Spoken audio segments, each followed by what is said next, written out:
Warning. The content in this podcast contains some explicit language which may be offensive to some listeners and may be inappropriate for children. Therefore, the content in this podcast is intended for a mature audience only. A strong black woman, and I just remember when I was in college at Howard, I was, yes, I was falling in love with my blackness. I became quite militant. And the term that was going around was strong black woman. And we was pumping out this in the air, strong black woman. Strong black, yes, I'm a strong black woman. I don't need no man. Then I got older. And I had a child. And life started happening. And I realized I wasn't this strong black woman that I kept pumping my fists. And then I started thinking about it. I was like, wow, that's a stereotype. Because to call us strong black woman is to dehumanize us, actually. Because what it's saying is that, oh, she's strong, she can handle that. Oh, she got raped, oh, but she's strong, look how she came out of that. Her kid got killed last night, but that's a strong black woman. It dehumanizes us, it makes us superhuman. Remember that term tossed around in the White House? And that's dangerous. So be careful with that term, strong black woman. Matter of fact, I don't want to be strong all the time. That's right. I need help. I do. I need help. And I would like my husband to be. I've finally got me one. We need each other. You understand what I'm saying? I don't want to do this by myself. I don't want to be a strong black woman. Not the stereotypical one. So be careful with throwing that term around. Understand what it does to us. It dehumanizes us, so be careful. It's okay to need help. It's okay. No, I just want to add on to what Taraji just said, because that's one of the main reasons that I started to do the work on myself, because I think a lot of times as men, we take our sisters for granted only because we think they are so strong. And, I think about, my mom, when she had gotten divorced from my father, and I remember she used to be in the room listening to Lauryn Hill X Factor over and over, and in my mind I'm like, damn, my mom cool as hell, she listening to Lauryn Hill, but she was really in pain. And she had 5 kids she had to raise, and I never even saw her flinch about it, cry about it, nothing. But then, the past couple of years she told me that she was going to therapy for it and things of that nature. And even just, with my wife, me and my wife have been together 22 years today. And it's like, happy anniversary! We got three little girls at home, and in my mind I'm like, I don't even realize all the stuff that I put on her over the years, and just assuming like she can handle it or she can deal with it. But it comes a point in time for us as men, we got to start doing the work on ourselves, because we got to help lighten the load for the women in our lives. So I never even thought about it until, I heard you say that about the strong black women, but I've been thinking about that over the past 3-4 years. We just think that black women are just so strong and they can handle any damn thing that comes their way, but we don't even stop to take the time to even ask, sister, you all right? We just assume it. And I even remember like 4 or 5 years ago, just hearing my homegirls talking. They'd be like, yo, black men don't listen to us and black men hate us. And I'm like, that's never been the case in my life, because I was raised by my mother and my grandmother, and I have a black wife.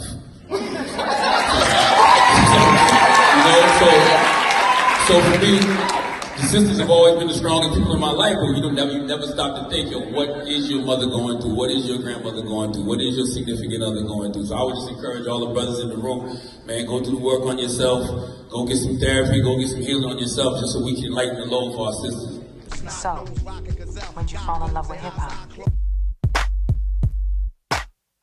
Right here, what we're gonna do is go back.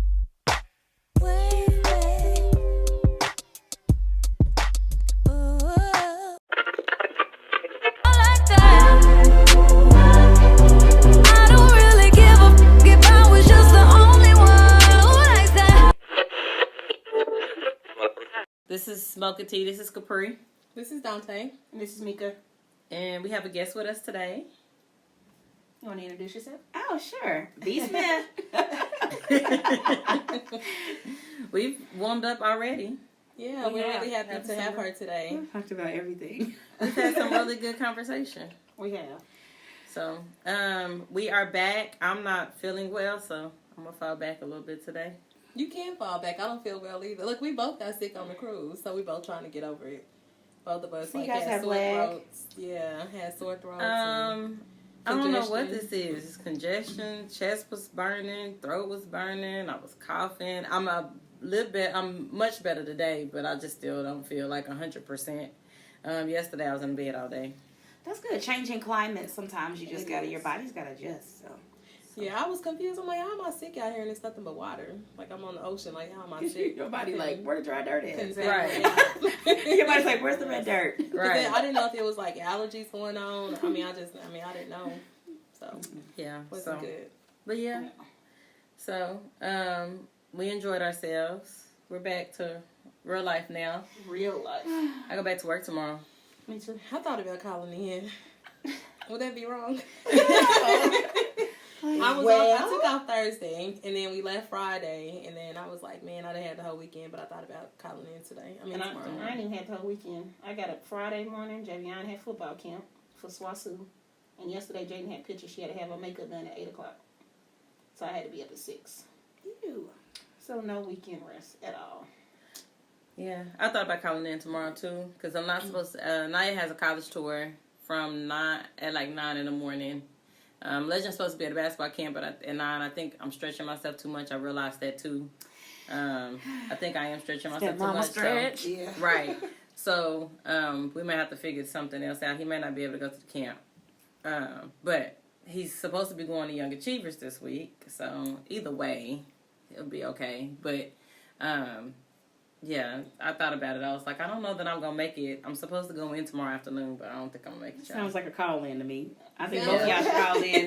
That way y'all can give each other support. Right. Yeah, I'll be there. I'll be there bright and early in the morning. I'll be all right. I just need to go to bed early, and then I'll be all right. I probably won't be there tomorrow because it'll be 12 o'clock tomorrow. I done ran around, did the college tour, whole shenanigans. I'm probably going to be there bright and early What college? Tuesday. OU is where we're starting off at. Oh, okay.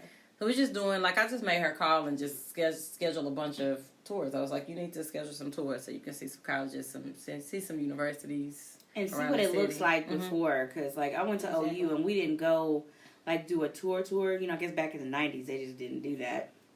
And then when we picked where we stayed, oh, my God. So, yeah, do the tour. Yeah. So you'll get there and be Did like... you graduate from OU? I graduated from OU. My first degree is in accounting from OU. 1997. Oh, wow, okay. You I said try not to talk accounting? about- I try not to talk about that. Okay, so what's wrong with that degree? Because I've heard a lot of positives. So pros. So give me some why did you not pursue that one? Well, I still use it, and it was effective because I still use it today, in my business. But it didn't fit my personality. It wasn't. It was what my mom thought I should do because I'd always been good with numbers, and so I was good with math. And she was just like, you should be an accountant. So I was like, okay, I guess I'm going to go to school for accounting. But once I got into the field and I got all this personality, you see my big old bubbly self walking into the accounting department. So in the accounting department, it's all quiet. I come in there, good morning, y'all. And everybody's like... A bunch of uptight people. Uptight. And then I had to go sit at my desk and everybody all quiet all day. And I'm just, bubbly. Yeah. Next thing you know, I'm out there with the guys, because I worked at Lexus, Eskridge Lexus. And so it's all quiet in the accounting department. So I'd be out there with the mechanics because, they were more my speed.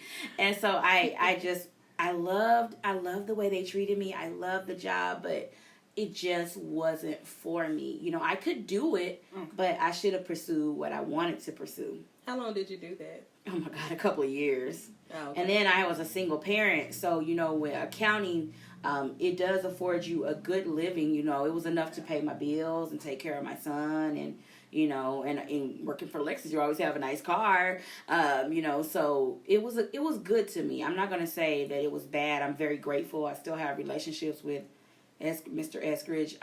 But it just wasn't the job for me. I shouldn't have been what I pursued. Just because you can do something doesn't mean you can do it. You need to let your children find their strengths and find what brings them joy, and then let them do that. So they'll be more successful. We always talk about We do. our dream and stepping away from our jobs. It's funny that she's doing that. Yes. So we talked about that. Me and Mika have talked about that. Okay. Dante hasn't really talked about that. Me and Mika have talked I about like my it. job. That's why. She cool. Right, Yeah. right. That's why. We've talked about like stepping away from our job, and both of us being single parents at this time, like the ability to be able to step away from your job and do what you enjoy doing Right. versus what you have to do when you have kids is always just so hard. Like that's a hard decision to make. So Right. how did you make that decision? And like, Oh man, for me, it was different. I ended up getting married, but still, even when you get married and you join your incomes, what do? You get in that same rhythm. I thought it was gonna change. I was like, I'm about to get married. I'm about to be violent. Like, I'm doing everything by myself. And then you get married. And then you fall in the same thing again. And now you have children and you get married, you get happy, you had a next one. And so then you got activities and different things. And so for me, it was just stepping out on faith. And just saying, you know what, I'm not happy. And actually, I wish I could tell you it was a glorious step out on faith. But it almost cost me my life. I worked a job. I ended up moving into insurance and finance because that was a little bit more diverse. They would allow me to do things. And that's where I learned that I like people. And I learned that I like teaching. And I liked talking to people. Everybody doesn't like talking to people. Right. And so I like talking to people. And I could still work with the numbers because it was insurance and finance. So I could still use my skills. But then I still could use people. And then one day, they had me do an interview for March of Dimes where I did an interview on television. And man, we did that segment. That producer came over and was like, have you been on television before? And I was like, no. I said, but it sure was fun. And she was like, you're good. And I was like, okay. And I never thought about it, but when I was a kid, I had a dream. And my dream was to be a doctor of the mind. That meant I wanted to go to school and be a doctor. I didn't want to cut people. I wanted to write books. I wanted to travel the world. And my little extra thing, just in case all that other stuff didn't work out, I wanted to be on TV. And so I had not realized that when I walked in that station and did that, I was realizing my dream. And it must have been my natural skill because you got a producer from a major network walking in going, have you been on television before? And I had never been on television because when I was little, people told me, when I would tell people, you're on the playground, you're like, what you want to be when you grow up? And everybody else was like, I want to be a fireman, policeman. I'm going to Dewey. We on the east side. So everybody I don't know if little kids still want to be policemen. But back in the 80s, they want to be policemen and firemen and a teacher. And that was the things to be. And I come out talk about, I want to write books. I want to be a doctor of the mind. I want to travel the world. And I want to be on TV. And, the first thing people told me was like, you is too black to be on TV. Don't nobody want to see you. We're not on TV. Yeah. And they were like, you lucky if you get off 34th Street. Don't none of us go nowhere. We all still here. Our grandmas are still here. Our mamas and dads are still here. And we gonna be here. And think about it. When I would walk from Dewey, I lived across the street from Dewey. If I wanted to see my aunt, I went 3 houses down. If I wanted to see my grandmother, it was 6 blocks down. So you know what? In my mind, they were right. And so when I went to high school and different things like that, and my mama was just like, giving me the safe route, to do the safe thing, instead of going into journalism or going into engineering, what did I do? I went right into accounting. Because it was easy for me. I was just like my son that I told y'all about before we started recording. I was taking that easy route because it was just something I could do, but I did not enjoy it. I've always been the dreamer in my family. Gotta have one. I was a dreamer, and then I had my daughter, and so then some of my dreams started having to dim that light a little bit because I had to get into reality. And for the first time in life, I struggled after I had my daughter. So it was the struggle, and that struggle started paving the way for my life. And I've learned that I'm not necessarily like enjoying the things. Like I am the big dreamer. It's funny she said like a dream. Like I do have like these moments where I dream about things that like I feel like are visions. They are. Yes. If you're awake, it's a vision, honey. Yeah. And I always remember them so vividly. Like they're like my dream, like a vision to something. And so when I get into that space, I I get afraid, which I was telling somebody one day, last week, a couple weeks ago, I was like, I feel like the podcast and the way that the podcast is going is starting to scare me. But this time I'm like, no, I'm not going to run away from it. we're going to face it head on. We're going to keep going. We're going to keep pushing forward. But like, I'm in my element when we do this. So much more than anything else I do in my life. So I just keep praying that whatever he has for me in this space, we can keep pushing. Because I was in journalism. That was my thing. I went to college. Wow. Because I had this big dream. I was going to be an editor of a huge magazine. I was going to be the first black editor of a magazine. I was going to do that. That was my dream. When I went to college, I was just gung-ho. I wanted to be a writer. I still sometimes write from time to time.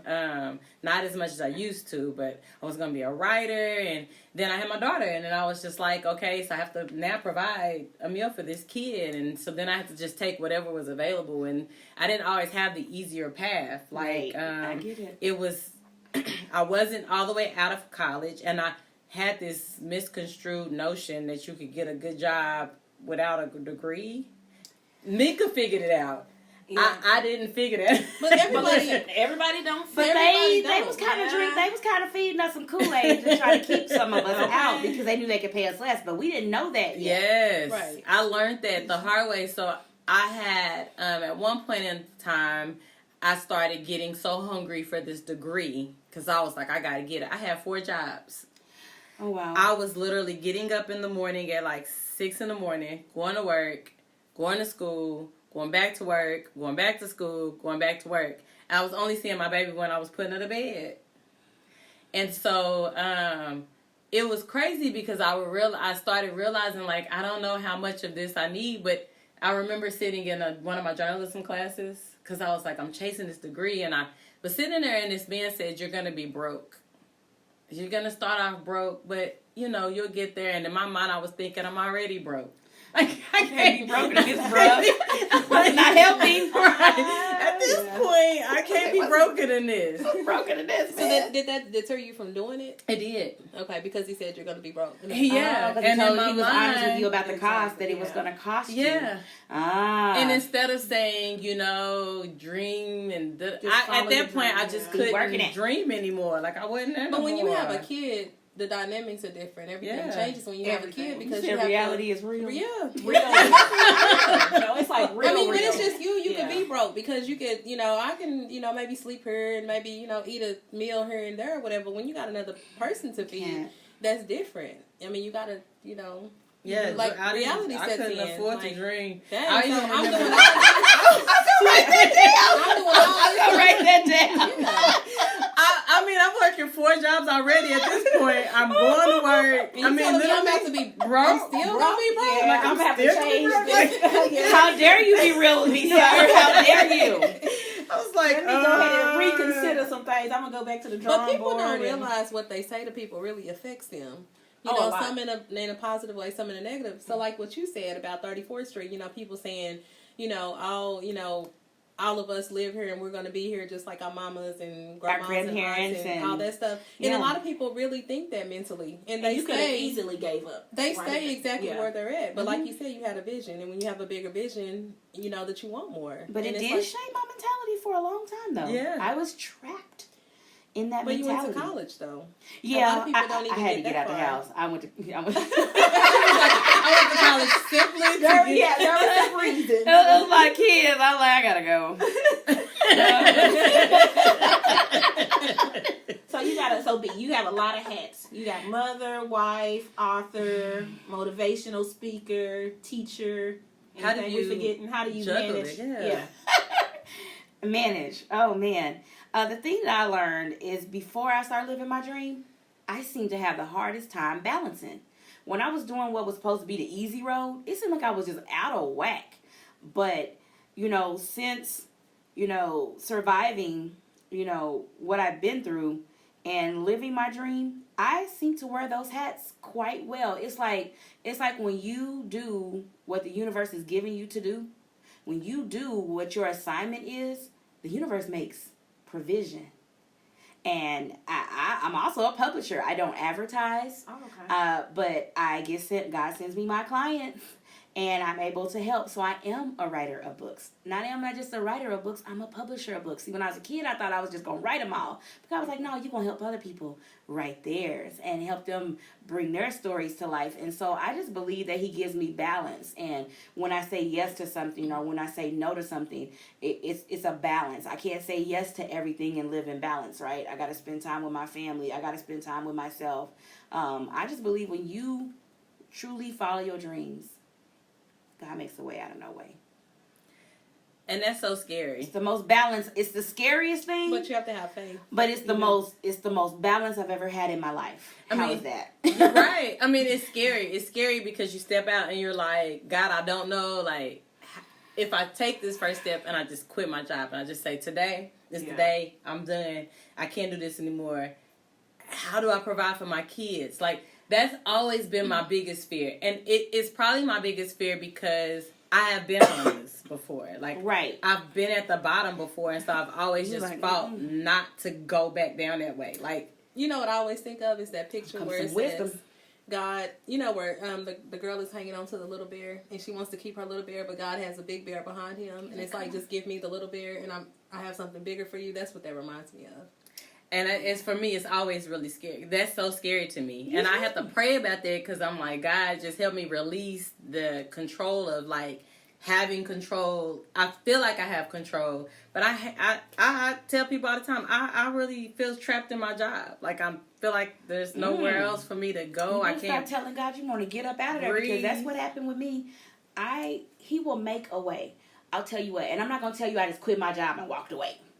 Let me tell you how cool it was. Let me tell you how cool God works. So the job that I was working on was like, you do so good with our training classes. You've been working for a long time. They was like, we don't know what else to add to your development plan but to get you out in the community.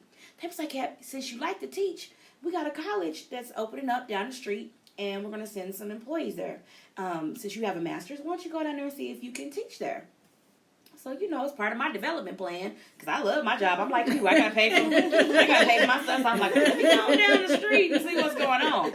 So I go in there, and, of course, I have no experience but the experience that I had teaching the employees at work that would come in on the programs. I would train them. And so I ended up getting a teaching job. And I would work 2 nights a week. When I would get off work, the college was down the street. Girl, walked in there, fell in love. The day God told me to walk away from my job, I couldn't even cry for long. You want to know why? Because I had to be down the street at the school to teach a class in 15 minutes. It was almost like once I released it. So sometimes when we release it, it doesn't mean walk away from your job. It means release the idea that I depend on this. And so once I released the idea, he made a way. Actually, for a while, after I didn't have my job no more, I had 2 checks coming. And so I had got me a reputation with the school. I picked up more classes. Before you knew it, I was just teaching. I was only working 2 days a week. I went from working 60 hours to working 2 days a week from 9 to 1. Oh, wow. Girl, bye. I was like, oh, this is awesome. And I loved what I did. Like, I look forward to making my lesson plans. I seen the students, and I could share with them to live their dreams, to use their strengths. If I saw them in something, you know, and they're like, well, I don't know if I should do this. Well, what do you like? What do you want to be? What do you want to do? And I was able to pour into them. It got to the point I was working 4 days a week. I worked Monday, Tuesday, Wednesday, Thursday. I picked up 4 classes. And I was making the same amount of money that I made on my job, and I was doing what I wanted to do. And then I branched out and did more things. And I was able to work on my own solo book. And there you go. It's like a... How did you get into writing your book? I mean, what made you finally decide to write your book? Now, the book that you're looking at, that came from me being in my first book. So for those that follow me or don't follow me, I'll share with your listeners. My name is B. Smith. I'm the giver of useful information. I inspire. And the biggest thing about me, I'm a suicide survivor. So working that job and doing what everybody else wanted me to do, I was very unhappy. I fell into a deep, deep depression. And I've always been a logical person, always been a good student, always been, the kid that did the right thing. I had some bad brothers, so, I seen them acting up, and I'm like, you know what, I'm not going to do that. And so I was always the kid that follow the path, perfect, which is bad. Put myself in that box where I had to be perfect, and so I did nothing that I wanted to do. Working that one job put me in like one of the deepest depressions ever, and I intended to take my life, and God spared me. Like, there is no reason I should be sitting here looking at you guys today. And there were so many things that my friends and my family had seen before that collapse. But nobody knew about mental illness. Nobody in my family talked about it. If we knew, we didn't talk about it. You know, that uncle that's up in the closet, he'll never come down, but, you know, and then grandma will take the plate upstairs. You know, those kind of things, that's how we dealt with mental illness. And so when it happened to me, I had nobody to turn to, and I finally just got fed up of feeling so alone, and I had talked myself into believing that I was the problem. Like, and the job that I worked in life. So I knew my family would be taken care of. So basically, I was the manager of the life. Like I don't know who's gonna sign my check, but I basically talked myself into feeling like, okay, you know, if I die, everybody will be taken care of. My kids can live their life and have a good start. And, you know, I felt like I was the problem. And girl, God spared my life. And I went through therapy, and I was approached by a company, by a life coach, to share my story in a book, an anthology. So it was like 20 women in here. And she's like, you can help so many people. And I was like, but I don't want everybody to know. I said, you know, I've come so far. You know, I found a new career. I'm teaching now. I'm getting my life back together. I'm like, I really don't want to tell people what happened to me. And she was like, I think you should. And so I did. I shared my story in there, and I shared what happened to me and that I was getting my life back together. And they made my story the last one in the back so that, you know, I felt more comfortable that way. You know, yeah. I'm coming out, but I'm not coming out. Like, put it in the back. And so they put my story in the back of the book. And then one day after the book comes out, I'm excited. You know, we selling books, you know, because you get caught up. And this ain't my book. I mean, I'm just the story in the book. So I'm like, cool, you know. Yeah. And it felt so good to share my truth and to know that somebody would be helped. Girl, TBN got a hold of the story. Now, out of 20 stories in that book, TBN was like, can you come on? And I said, to who? TBN, Trinity Broadcasting Network. I'm like, that's national television.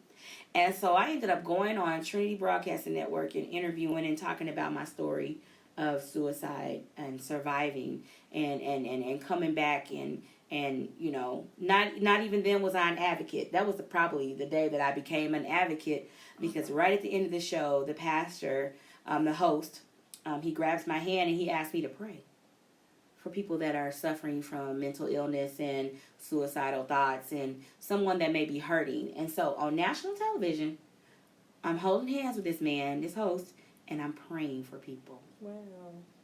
And that just started a catapult, you know, into people calling me and saying, can you come speak? Can you come talk to my school? Can you come talk to my kids?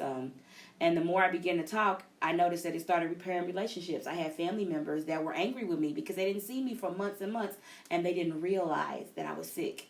They didn't realize you was just going to be at my funeral. And everybody wondering how she died, you know. You know, they didn't know. And so by me coming out, not only is that helping other people, that repaired my relationships with my family. That repaired relationships with some of my friends.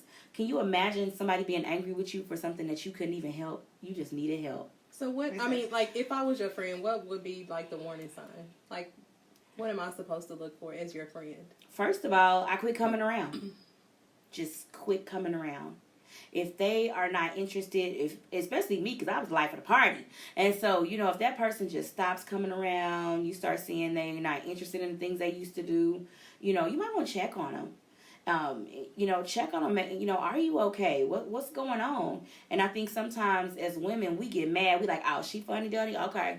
Because I did have a good job on the outside, especially when I was working for the major company. You know, I had, money wasn't even one of my problems. And I learned a lesson then. Money doesn't solve everything. Because I had all the money that I could need or want. I had more. I was wasting it. I got like a attic full of shoes to prove it. I had money, but I still wasn't happy. And I learned a lesson from that. It's not money, it's not things, it's not getting to this. It's all about living your dreams and doing what you're destined to do. It's not just a dream. It's actually your destiny. Those things that he gives us to do when we're little kids, that's our destiny. That's what's written in our DNA. It was for me to write books. It was for me to travel the world. I was dreaming about places I had never been. And people think like depression is not real, and the only You reason I cut say them that dreams because off. You open up the doors to depression. exactly. And I've been outgoing like for a little while. I never really thought like I could go through like depression. I'm like, oh, I'm strong. Right. I'll It's never, wrong. I got this, and it was like day by day. It was something like, I sit at home and that first night, you cry. You're like, So sneaky. kids is, not there. And then you go on a couple weeks later. It might be 2 days, 3 days a week. You like, you start crying, And then it got real, when I started, you sitting there laying in bed and your mind is racing and Wow. you really not, you know what I'm saying? You really just not knowing, like, I can't be depressed, because any other time I got this, So it was just like, most people don't think depression is real, and you think even friends, friends may not know this, because, my friends I probably didn't talk to all of them, about going through depression, but went through it like hard until the fact it was like one day I just had to tell my mom, like, I ain't got this no more. Good for you. So I was like, she was like, yeah, I could tell you've been holding it in, but most people, it just, Good it's job, hard Mom. to, Mom saw the difference. She might not have knew what it was, but she saw it. Exactly. Okay. So it was just kind of hard kind of facing the fact that you can be strong on this end, but then you be like, I felt kind of weak. Right. When you look at it and you're like, but I went through like a major depression at some point. depression? Did you ever want to take your life to the No. point Yeah, where... It didn't get to a point where I wanted to commit suicide. I just get to the point where I just felt like I just couldn't do it. Do you think it was because you had a support system? No, I don't think it had anything to do with my support system. I think it has everything to do that I had kids. And I knew that who else could they go to? They didn't have, my husband locked up. Javion's daddy ain't there. So who else could they, I didn't want my family to have to take on my burden. So I had to figure it out some kind of way. Wow. I say I've been depressed. I've been in spaces of depression. When I the first time I probably had I had a lot of postpartum with Legend. Man. I wasn't very attached to my second child. Me neither. I'm very attached to him now. Yeah. And it brings me to tears to think that way because I felt some kind of way when I had him. Right. Like I didn't feel myself. You And understand. God placed my mom in my life at the time because I woke up in the middle of the night one night and just took him to her and was like, take him, Mama, because I can't do this anymore. Like, I've never said that out loud. My best friend's standing right here and I've never even told her, but I contemplated just like taking my life and just leaving. Like, I can't do this anymore. Right. Like, and I had gotten to that point and, I kind of got over that place. I always say it, like, people always just assume that you just can keep going. Man. Like, you That's can just the lie. keep pushing. You know how they say, like, where's the lie? There's the lie.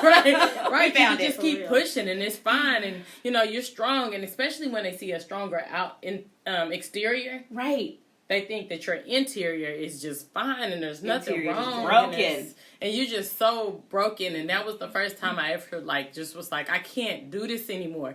And in the middle of the night, I just woke up and just walked him in there.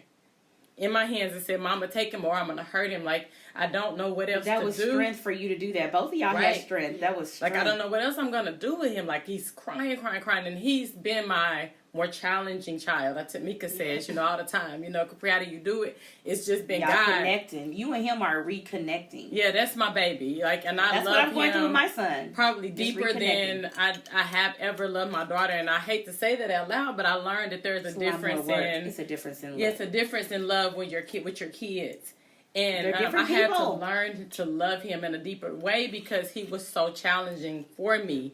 And I did. He was probably about... he was maybe about 2-3 weeks old. And I just walked him in there and was just like, Mama, you got to take him. I can't. And she just took him. Oh, man. I mean, and it was God because God placed her in my home at that time. And she stayed with me and she worked with me and she helped me get through that. Right. The second time I had an issue was I completely flipped out at work. Just completely flipped out on my coworkers one time. I was just like, I can't do this anymore. Don't give me nothing else. Don't pile nothing else on me. Mm-hmm. I don't care what else y'all say. I'm in the middle of the work floor, and I'm a lead worker, so of course, And I'm just like, I don't care. I will walk out today, but don't give me nothing else. Because you needed to stand up to And them I was long just, before. yes. And got diagnosed with depression and anxiety, and they was like, Okay. you're going to take medication. And I was just like, I've asked my mom a couple of times, like, I don't want to be on medication. Like, how do I manage this? Right. Like, to the point where I don't have to be on medication. I don't want to be dependent on medication And it's possible. to manage my mood. Yeah. And she was like, well, try the medication for a little bit because it'll help stabilize you. And then she said, when you work out, you are a more pleasant person. Girl. So everybody always looks at me and they're like, why do you work out so much? So you don't I get coke fight out to the get face. to the gym. Y'all don't Punch you in understand. the Like, face. it's not even about a gym body anymore. It's No, about my it's your sanity. mind. Exactly. That's my peaceful place. I tell people that all the time. Somebody was like, sometimes I might be going slow on the machine.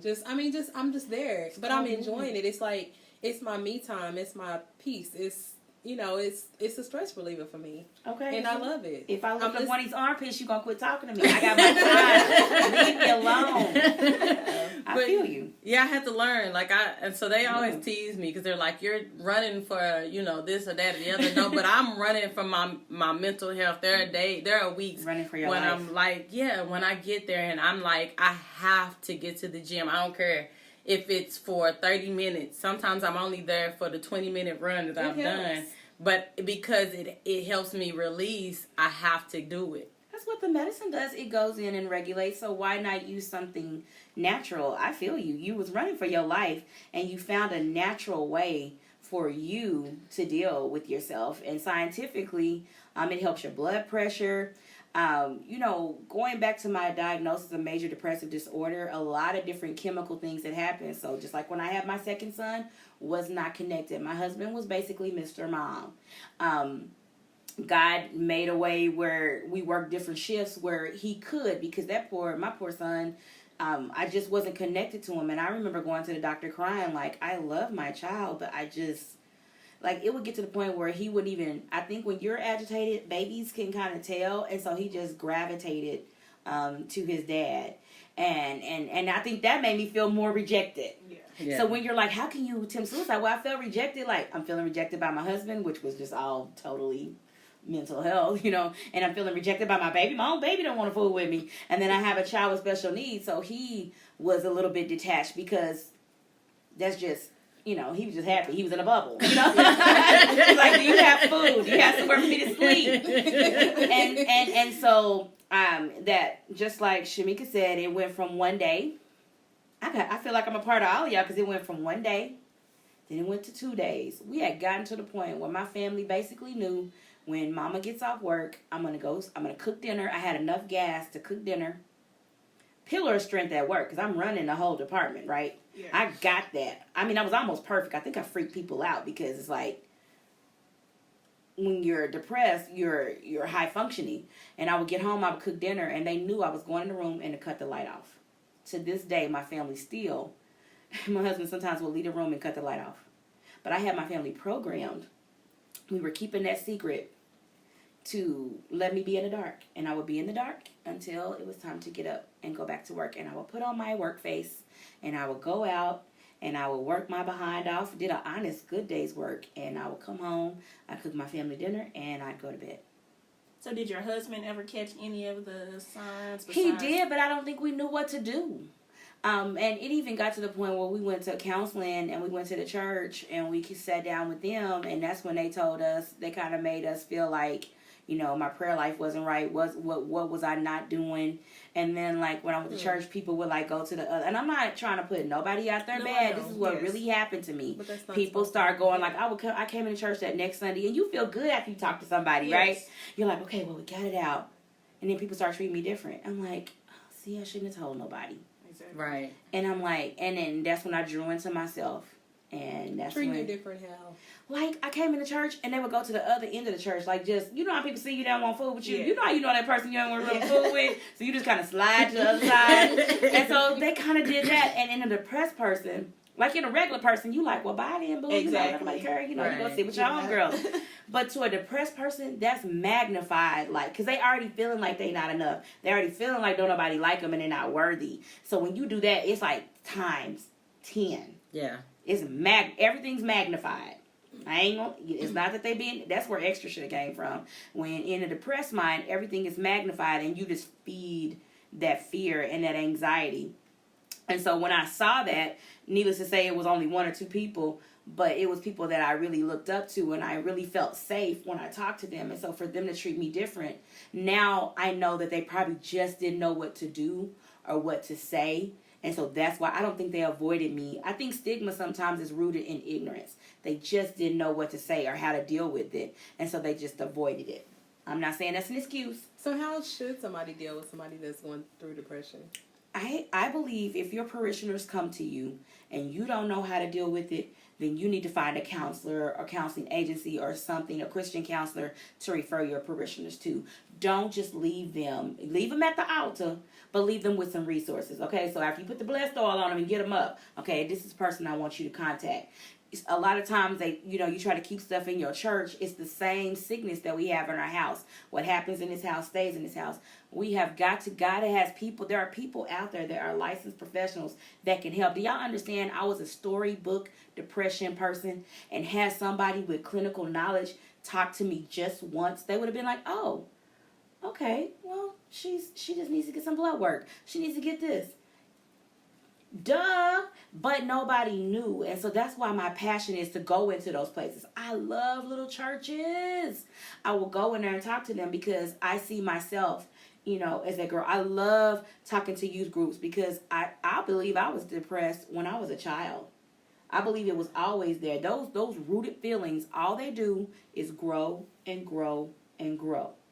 And if you don't deal with them, I believe that when I got in my 30s and life really hit me and reality really hit me, I think it just hit me so hard. I couldn't take it no more. I was like, I couldn't take it no more. But I didn't have nobody to talk to. I didn't have a mom that was like, so your mom really was your hero. Because if you have that one person that says, okay, I did notice. Like people in my life was like, nobody noticed.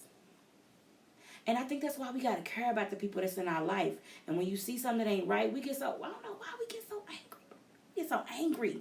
Like, quit getting mad all the time. Go figure out what's going on. The first thing that people want to do is, anger seems to be the easiest emotion. And love is the most covering emotion. So I wonder why we don't love first. I think it's because we take things so personal. Okay. Well, yeah, I guess so. As a culture, we take it personal. Oh, you don't want to talk to me. So it must be something that's going on or something that's wrong. Or I must have done. So we don't ever stop and say, so why? And even when you stop and say, why aren't you talking to me? Or why? Then a lot of us sometimes get avoidant. And it's on us to be honest. Mm-hmm. And we don't do it. Yeah. We don't. Yeah, I tried to play like I was still normal, but when it got bad, like I said, for me, I'm the one that it got so bad, I was in the hospital. I didn't come out to my mom. My mom had dementia, so my mom could barely remember who I was, so my mom was going through her own health issues, and me taking care of her, so the burden and helping my dad with her, and then my dad got sick. So, it's like, oh my God, this is a lot. And, dealing with my son, dealing with my marriage, dealing with life, having a high functioning job. This is real life. And when you're not equipped for real life, when you equipped it's hard, but when you're not equipped, what do you do? Exactly. Yeah. And I think it does go all back to being a kid. Because I think as a kid, like my mom used to be in the streets. Probably, she's like almost, about 9 years clean now. Okay. But then I think as a kid, just taking on everything that I had to take on as a child. I was an adult at a young age. So it was like, I don't get to be this kid that I wanted to be. And I was cooking and cleaning. So I think it goes back. After I got into counseling, I realized that it kind of went back to childhood. And what they called me is like I'm in the enabler, as they would say. I was an enabler, and I was the one that, I just kind of, suppressed everything, because I always felt like I had to be the one that I had to be it. Had just to be the one that everybody depended on and not said anything. So I think I do think that it goes, depression kind of goes back, from childhood into, you know, and you just kind of carry it on because you never, again, black people, we always say, will stay in this, you know, what goes on in this house. What happens in this house stays in this house. Yeah. Man, we keep it tight too. And we had to. Think about in times of slavery and in times of racism heavily, the 20s, 30s, 40s. It really had to be a way of life. We really did have to keep And it's just things in our house. And so it's embedded in us. And so now it's about changing. Because that's the biggest thing with depression. When my grandmother found out she almost lost me, she was like, the best thing my grandmother's ever said, the best piece of advice she ever gave me. My grandmother's 84 years old. And when she was 81, she said, baby, I guess I'm just going to have to change my way of thinking. She said, because we just don't talk about these kind of things. She said, but if I'm going to lose my baby, she said, now they tell me everything. I know who got gout. I know everything now. It's like, okay, I probably didn't even know that. But you're right. They don't talk about it, and they always want to tell you go pray about it. Exactly. But you kind of need a little bit more than that. And I need think a little bit more than prayer. God put counselors and therapists on this earth for a reason. And I got to a point where I felt like, not saying that prayer doesn't work. No, it works. I'm saying it does work. But I'm saying at that point of depression, I'm saying not saying that, you know, prayer does work. But at that point when I was in depression, I felt like I've been praying. Like, I don't have nothing else to pray. I don't know what else to give. Right. Going to church, I was like, I just didn't know what else to give. I'm like, you know, how much more can I pray? You know, I'm praying. You've done everything you could do. Yes. You needed some intervention. Exactly. I get it. I mean, I experienced, postpartum with Dominique. I don't know if I had it with all my kids. Probably so, but definitely. That one kid to do it to you, though. Well, with my first one, because I had her at 18. And it was just, you know, I'm like, what is this? Like, she crying, you know, and luckily I had my mom or whatever, and so she helped me out a lot. But then the second time that I know that I went through depression is I got divorced and I was losing my mom in the same year, in 2014. So Grief that was is a big one. Yeah, so that was a hard year, like trying to help her, and I knew that she was dying. I'm going through this divorce at the same time, so it was kind of like my entire two life. deaths. Pretty much, yes. And so it was like my whole world was changing, and I didn't really know how to deal with that. And so for me, I did go to counseling, and I did, you know, a lot of YouTube videos and a lot of prayer. Kind of talk to people, but, you know. Good job. So, so I do know that you do need a little bit more than prayer. There is people out there that you do support. need to talk to. Definitely support. Grief is a big one. So we've talked about some big ones. Having babies changes our bodies. It was my sleep. I didn't even care about the body. Postpartum. Oh, no, it changed. But you need sleep too.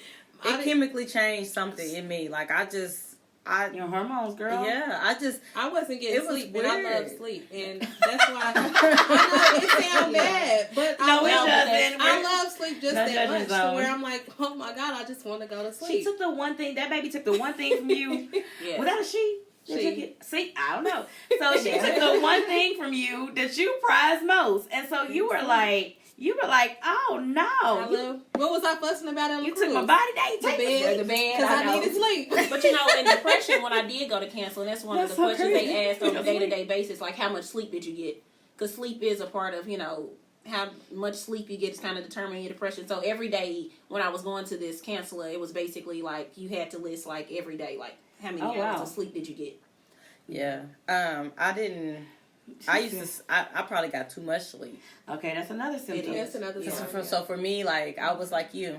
Yeah. I was the come in the house, get the kids together enough to go in a room and cut the lights off and just be in my room all day. Wow. And for the rest of the night. And I did that for so long. It becomes your life. Yeah, and I've done that. And thinking back when you guys say childhood, I've done that since I was a teenager. It would be spaces in my life where I would just cut off the world.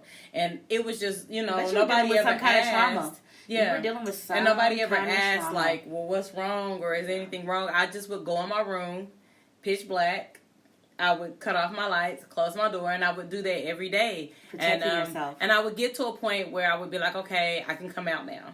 You know, like I said, I've learned the signs now. I tell Dante a lot, like, you know, I'm feeling a friend, like I'm going into that space, or, you know, so I'll check out for a day or two. I try not to check out for a whole week, you know, and I try not to go to do the thing of like burying myself. So give yourself time. Is I give myself time to kind of process where I'm at and what I'm going through.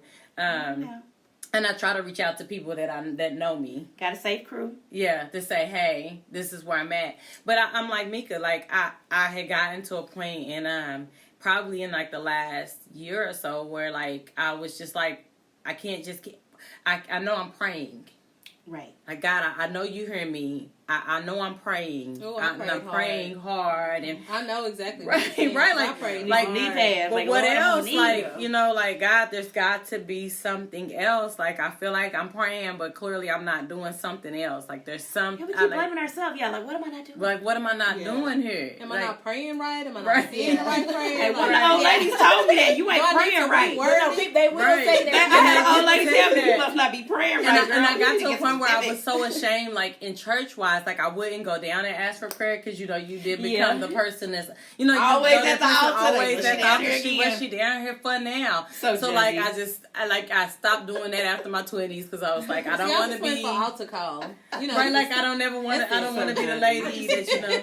I'm I don't. listening down. Right. I don't want to be the one that's always down at the front of the church, but I do feel like when you start saying like I need help, or I need something, they're like, well, just pray, or your prayer life ain't right. Yeah. Or, you know, I just you think just they don't know what to ain't do. connected enough, or you know, come and be like. At the time, I was a Sunday school teacher, and I didn't want to do that anymore.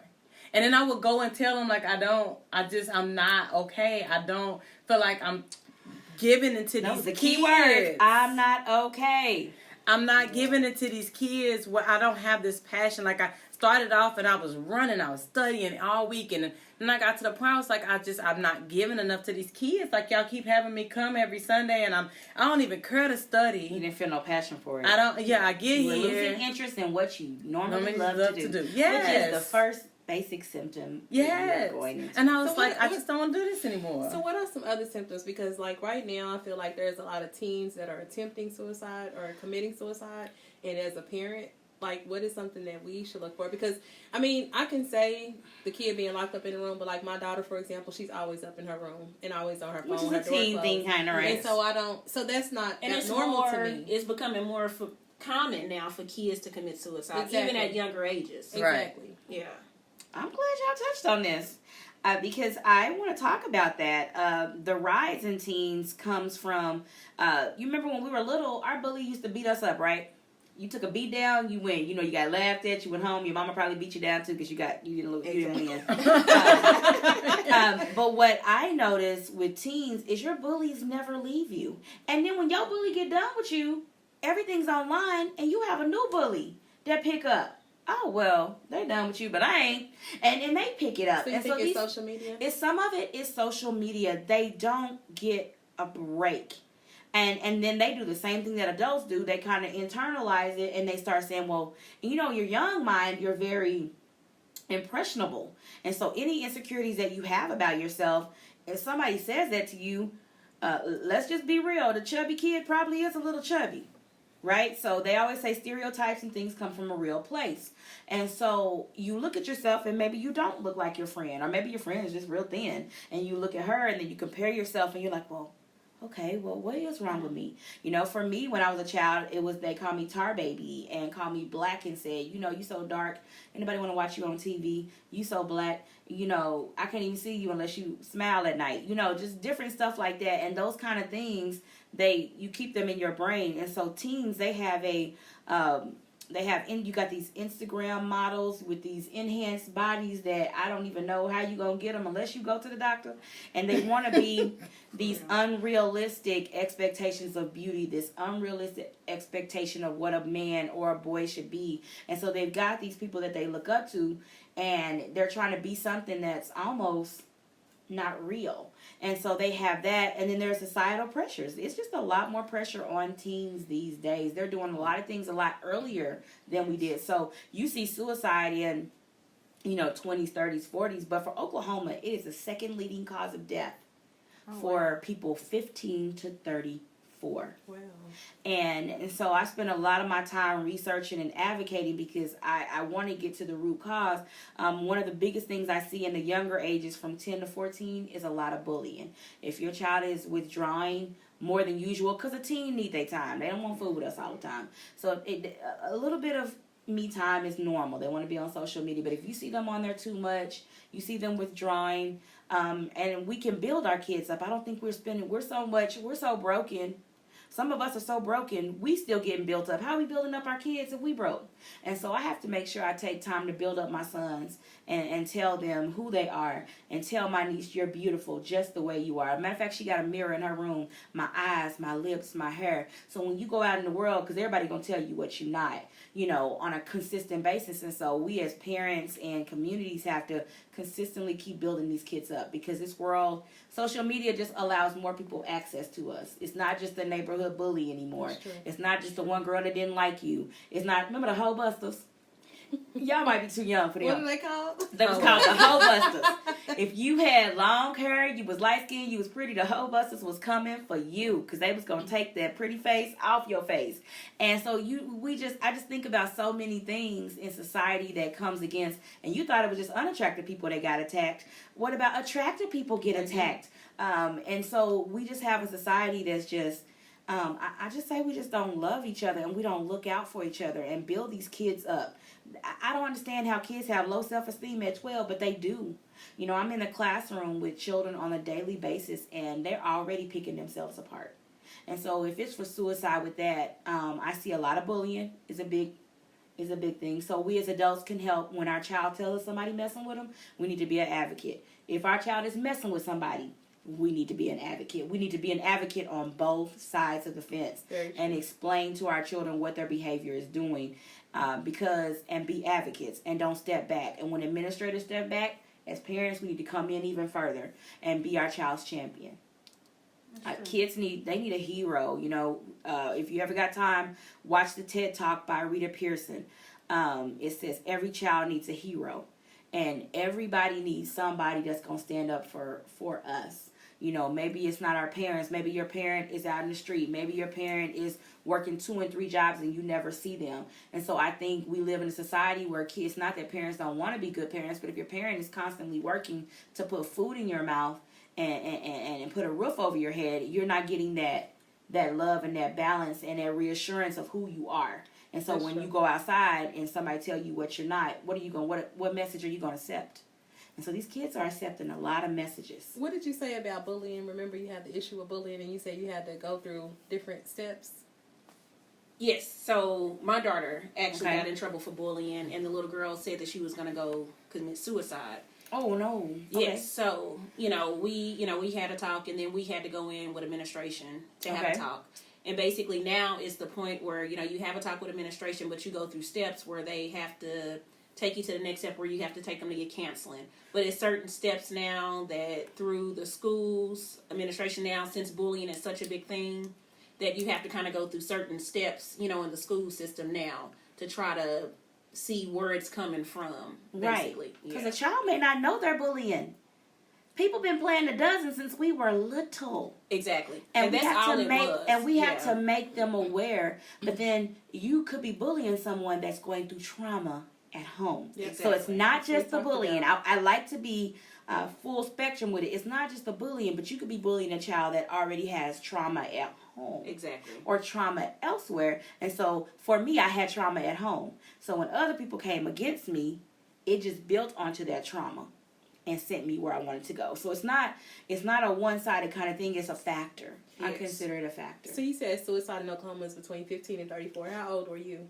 I was 37. Oh, okay, when you tried to commit. So I would fall into the 4th. That's like the 4th leading cause. It's still up there. Okay. Is it? Oh, wow. Oh, honey, yes. Oklahoma, we're in the top 10.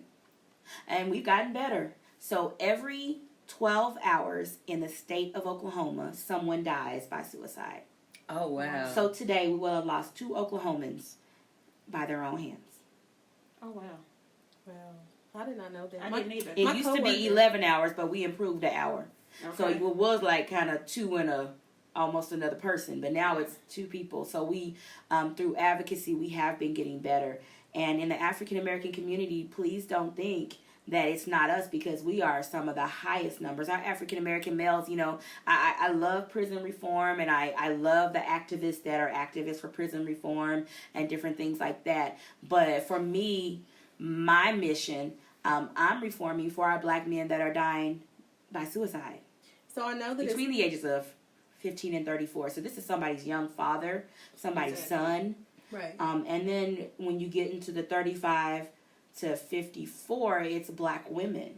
So a lot of professional women that have positions and have children or are wives, we're losing them. And that's right here in this state. Now, it's a national problem, but right here in this state, its numbers are quite astounding. I do have another question. So, suicide is preventable. Yes.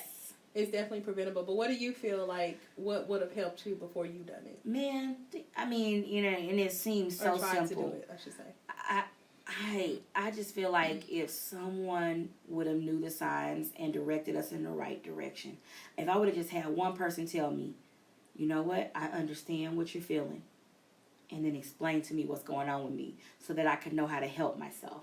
But nobody that I encountered in my circle, in my family, in my community, they didn't know what to do with me. And I did all I knew to do.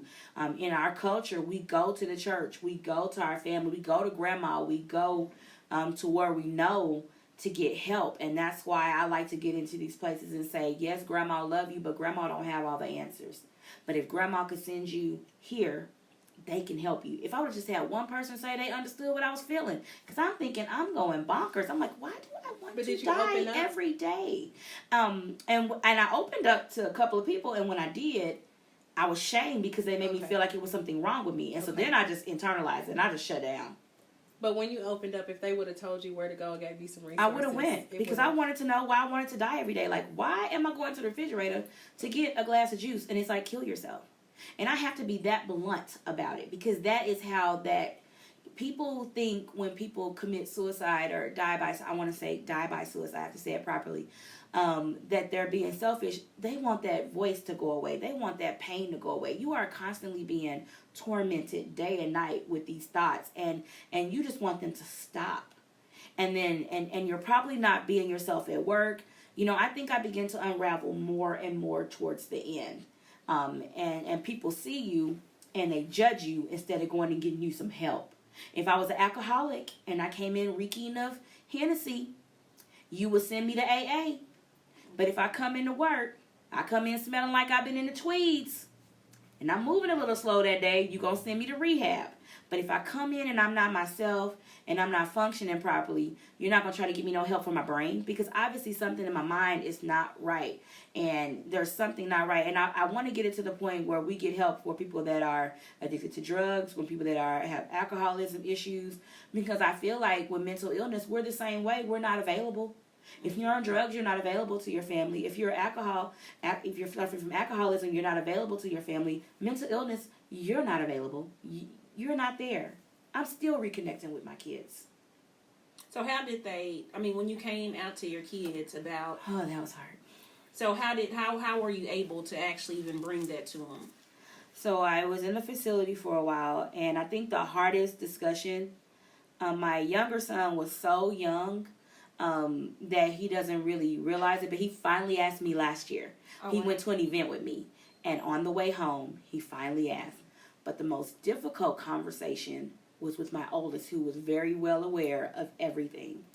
And his question to me was, if you love me, then why would you leave me? And that one, I think, was the hardest discussion. And that's when I began to not only share with other people, my whole family, we all go through suicide training and depression. And so they very well understand mental illness. They understand that mommy was sick. It had nothing to do with me not loving them or not caring for them. It had to do with me being sick. But I think that was the biggest conversation, the most difficult conversation. That was hard because my son had been walking around feeling like that for a while. And so, I'm getting help for myself, but my son's like, my mom must not love me because she's trying to take her life. She didn't want to be with me. It was me. And, he was thinking he was something he did bad, Exactly. So did you have to get him counseling? Yeah, we all had counseling, family counseling. Everybody. Okay. And even my youngest went to counseling like this last summer, had to go back. He was like really angry. And he finally just asked me, he's like, so what? And, he was looking at some statistics and he was like, Mom, people over 65 commit suicide. And I was like, yeah. He's like, so like, that's like grandma. He's like, And I had to explain to him what mental illness is and when you're not okay. And so I talk to my kids, when you're not okay, come talk to us. Let us know. So we are very open in my house. I had to be very open about my diagnosis. My kids know that I suffer from major depressive disorder. They know what my diagnosis is. They know if I'm not okay, they know to ask me, Mom, are you okay? Okay. So, and I'm thinking, had to be real honest. It had to get real open in my house if I'm sleeping too much. If I'm in my room too much. And sometimes I kind of get irritated with them, but I have to understand, okay, am I exhibiting that behavior? And now they know. So. And I'm thinking about taking, like, my daughter to counseling because I'm thinking she's going through just some issues within herself since my husband has recently been incarcerated. Okay. So he's been there about 2 years, but it seems like everything from 2 years ago till now is like a 360 for her. So I don't know, like, how open she would be, to talking. But, I want to try it and see, so I need to find her a counselor. But she's just basically, it just seems like, her acting out, the whole bullying thing, her getting in trouble at school. So it's like her whole life has felt like it's changed. It's trauma. Yeah. So we try to put trauma and make trauma feel like it has to be something crazy, but like you talked about your mom and your husband, you're getting divorced. That's 2 deaths. That's the death of a dream, a death of a relationship. That's a death, because that's a death of it was. By Felicia. So you got 2 deaths. So that's trauma. For your daughter, you've got the situation, and we know how we are about our daddies. Exactly. My paternal father wasn't there for me, but my stepfather, oh my God, something happened to him. I'm like, so you got to understand the dynamics in the home have changed. That's trauma. And so what I experience with teens is if they trust you, they will talk to you. So if you put her in counseling like Calm Waters, for your situation, we have things like Calm Waters. They will take her in just with that situation that you have and let them talk to her. Let her get in the space. And not only that, she'll be in a space with other children that have went through there, because that's just acting out. She's just angry and she doesn't know how to express it. She may not know how to even say what's going on with her, but if she's with someone that's experienced with dealing with that, and I think as parents we have to say, like me, when my son asked me that question in the car, I had to get on the phone with a counselor, like, how do I deal with this?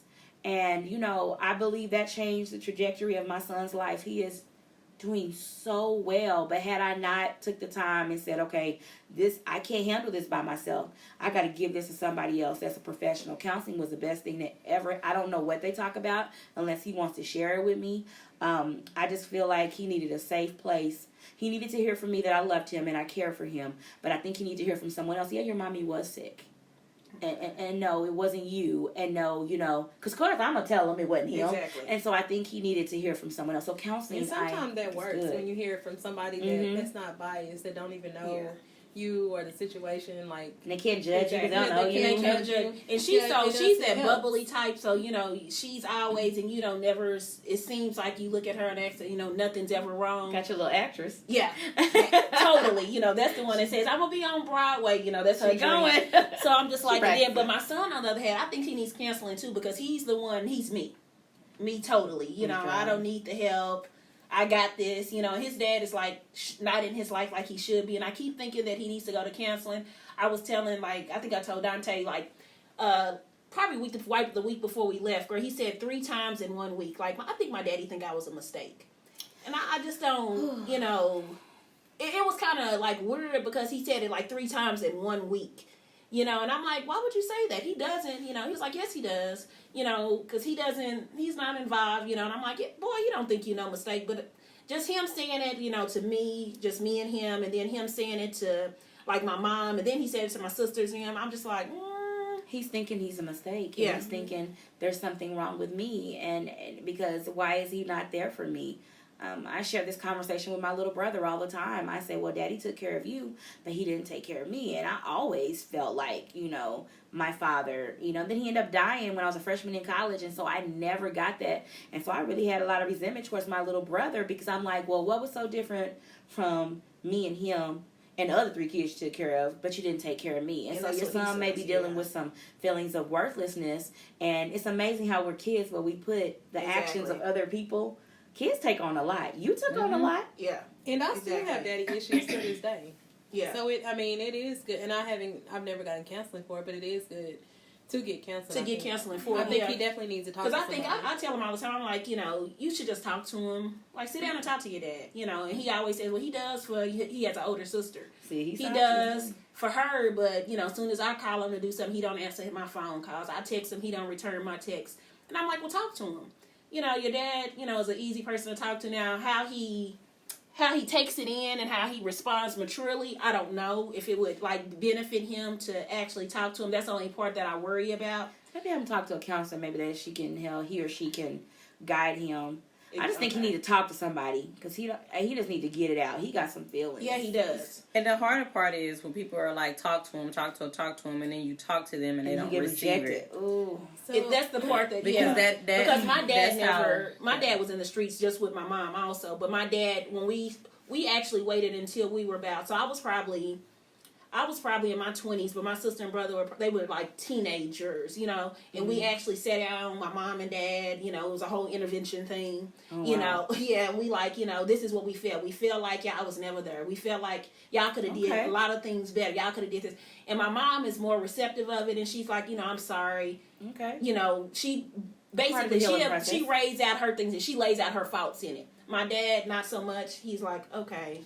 He's not there yet. And that could be a man thing because I kind of feel the same way. I feel like my dad only really took care of the two kids where he was married to their mom. Okay. And then he had other kids just kind of randomly or whatever, and I'm one of the random kids or whatever. Look. And so Random kids, raise your hand.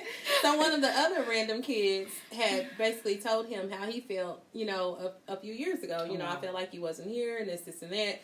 Well, my dad's response, my dad told me that he ended up, that my brother ended up talking to him, and his response was, well, that you need to deal with that. Like, I don't know. And that's basically how my dad comes back. I don't know what you're telling me that for. Right. You need to deal with that. That's not my problem. And to me, and I'm sitting here thinking the same thing, and I'm trying to find the right time to talk to him and tell him what's on my mind. But if that's your response to him, why even do it? Why even bother? Yeah. But it's like one of those things. Like, do I do it before he dies, or do I just deal with it? Like he basically told me that. I mean, like he said, he told your brother. Yeah, he told him just deal with it. And I think that's a shitty response to tell your kid to just deal with it. But right. before he dies, I say, you just try.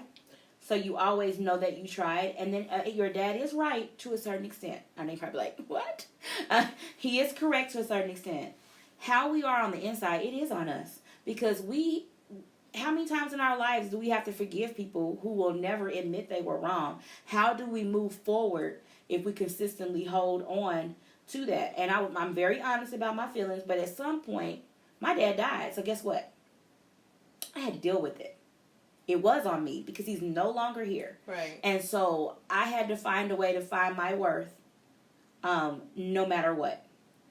And so a part of that, your dad is correct. It is on you to deal with it, but I would, for your peace of mind, for yours, because I was stubborn. The last time I talked to my dad, I was angry. And so I thought maybe just not talking to him ever again was just going to make him suffer because you're just not going to talk to me. Well, guess what? That didn't work out. We talked, I think, one time when I was in college, and the last words we said were, I love each other. And that was I did not know that would be the last time that I would talk to my dad. And I never got to ask him those things. And so I had to go find my worth. I had to find my purpose.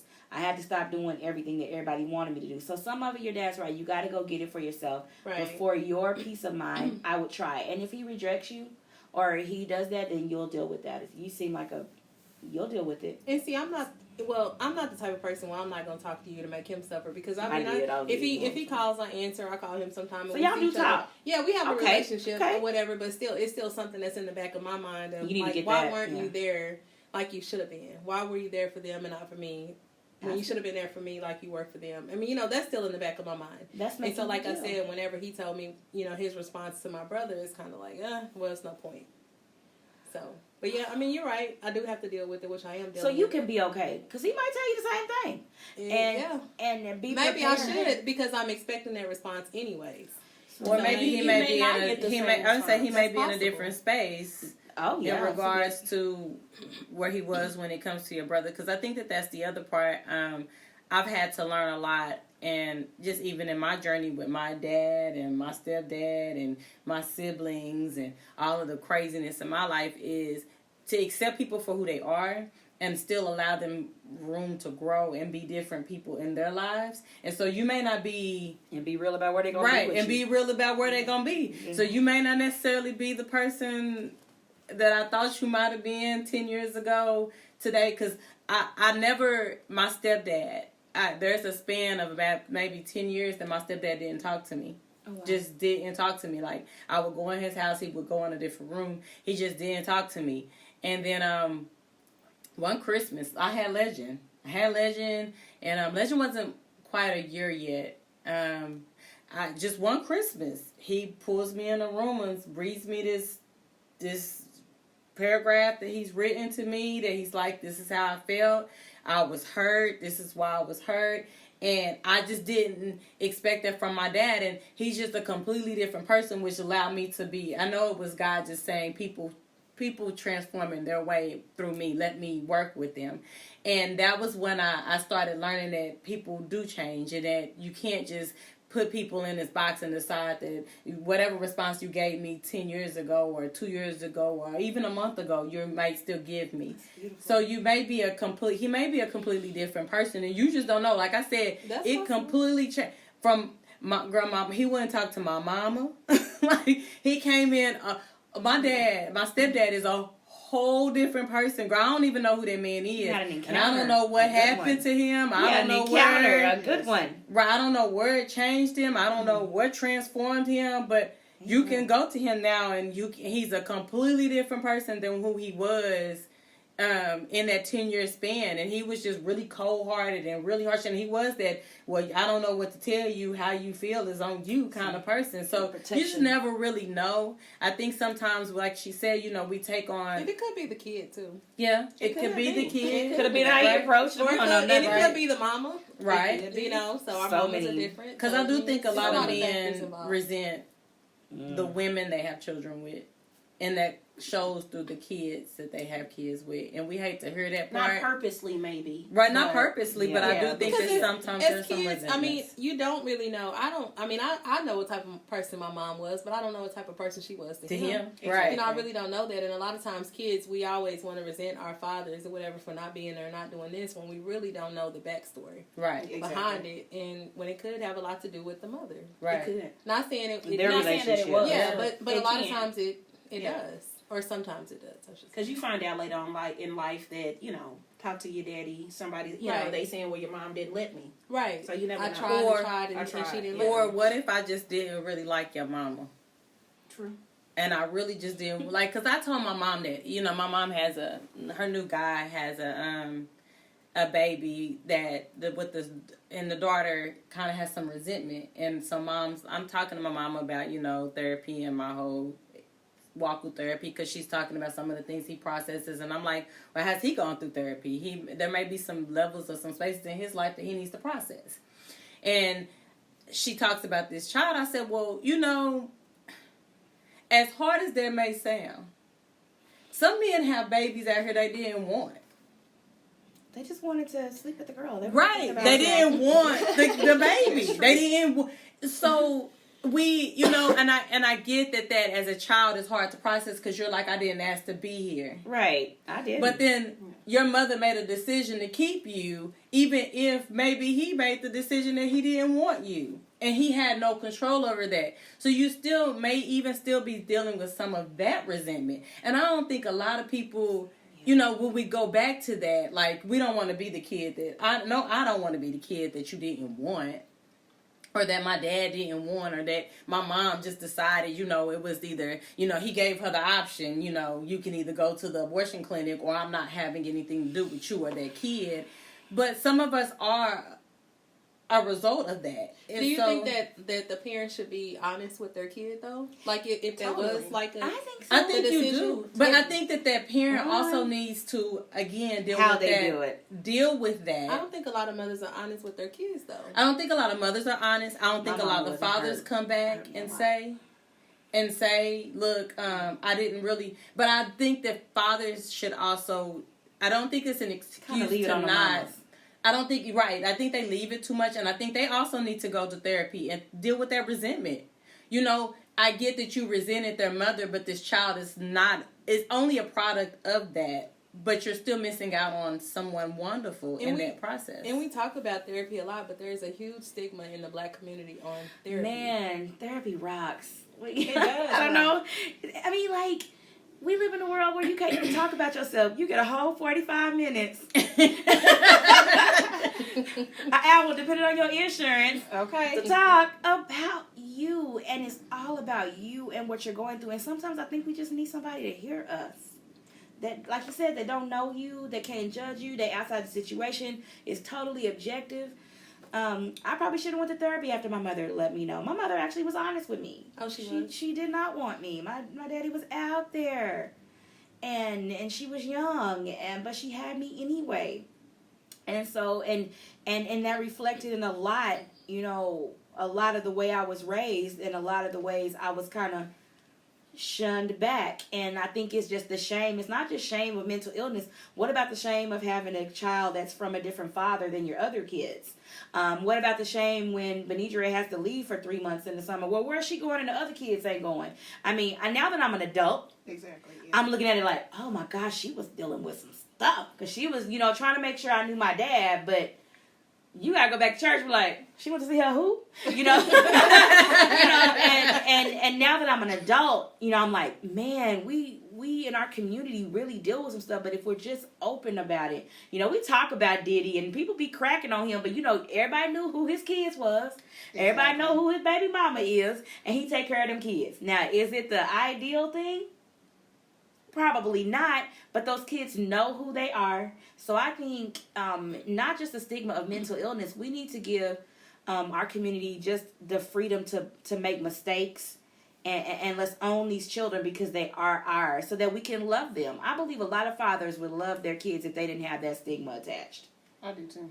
I think the stigma keeps us from being who we are. We feel like we have to be perfect, you know. I don't know. I just think we just need to give people a little bit more room, a little bit more grace.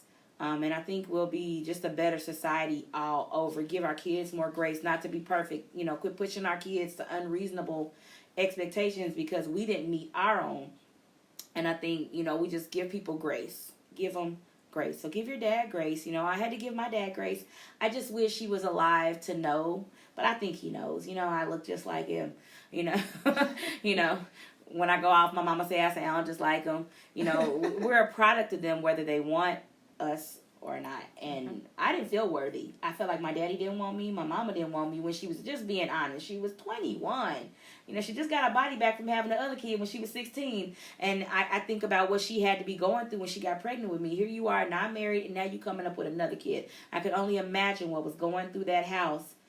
With my grandmother that was raising her and my aunt along. You know, I think about it now. Exactly. But when you're a kid, you're not thinking like that. All I'm seeing is I'm a problem. So I always been thinking I'm a problem.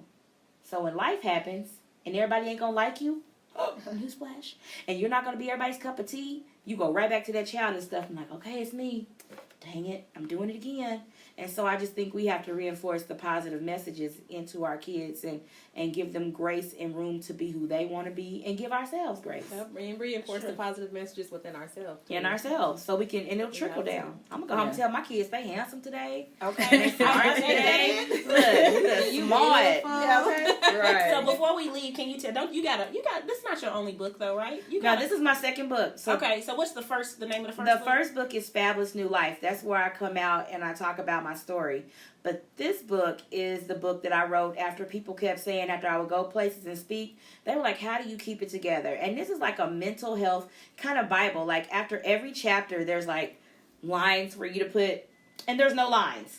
Because I don't believe anybody should have to stay in the lines. There's like blank pages for you to write notes and self-reflection.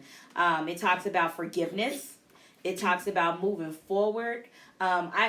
When you read it, y'all gonna be like, that's some of the stuff we talked about. Like I shared some of the things in there, and I really got raw and shared things in there so that it could help somebody else to move forward and live their life. And one of the things I you know, I agree with is service. I got a chapter in there called Lost in Service. And the best thing you can do when you're feeling bad about your situation is go help somebody else. Because I guarantee you're going to find somebody else whose mama never did get off the streets. Exactly. And they still trying to put it together. Who didn't get that chance to sit down with their mom and dad. At least you got that chance. You know what I'm saying? Like, I'm sitting over here like, dang, wow. You know, I would have loved to have talked to my father. I think talking saves lives in all areas. And we need to quit saying people talk too much. It's just who you talk to. Find a safe place. Talk to your families about situations when they come up. Don't be so quick to sweep them under the rug. And that's the biggest thing that this book talks about. Because if you keep sweeping it under the rug, if you keep sweeping dirt under the rug, after a while you're going to step on that rug and it's going to be a big old lump. That lump is not going away just because you swept it. And so with all issues in our life, I believe that when we don't deal with them, that affects our mental health. From 6 years old, I write in there about me from 6 to 37. That's a long time. That's 31 years of my life. That's a lot of baggage. I am not surprised that I ended up on that table fighting for my life. Because I'm carrying it, and I'm just packing on one more thing.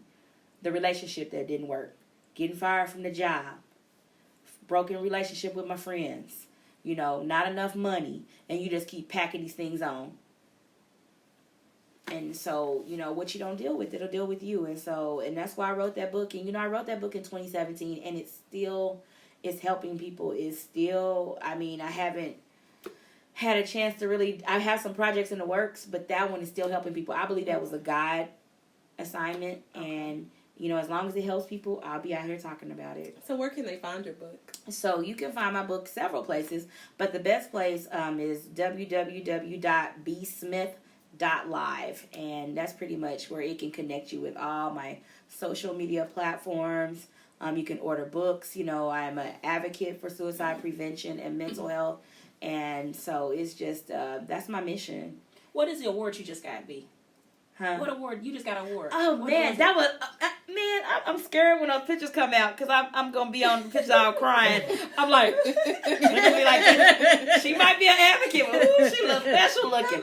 I cried like a baby. So on last Saturday, I won the Dr. R. Murali Krishna Family Award for eliminating the stigma of mental illness and brain conditions. So for my advocacy, I was recognized for my work in the community, and then what really got me is when he said, especially in the African American community. And he shared the story. He's Indian, and so he shared what happened with his mom, and he was like, I'm so glad that you're in your community sharing and eliminating the stigma and just encouraging people, grandmas and grandpas and aunties and uncles and cousins, to look out for each other. That's how we really look out for each other. My life would have been lost for nothing. And so I don't want anybody to be lost when you can get help. It just doesn't make any sense. Like, I wouldn't see my son graduate. Like, I cry at everything now. So I cried when I got the award. I cried when my son get a touchdown. I'd be like, he just got one of his free throws, you know.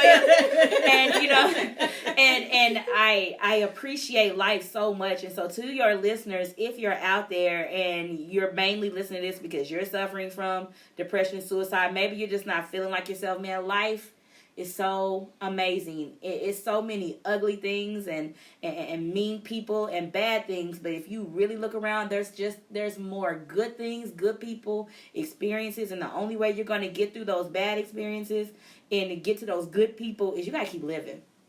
Right.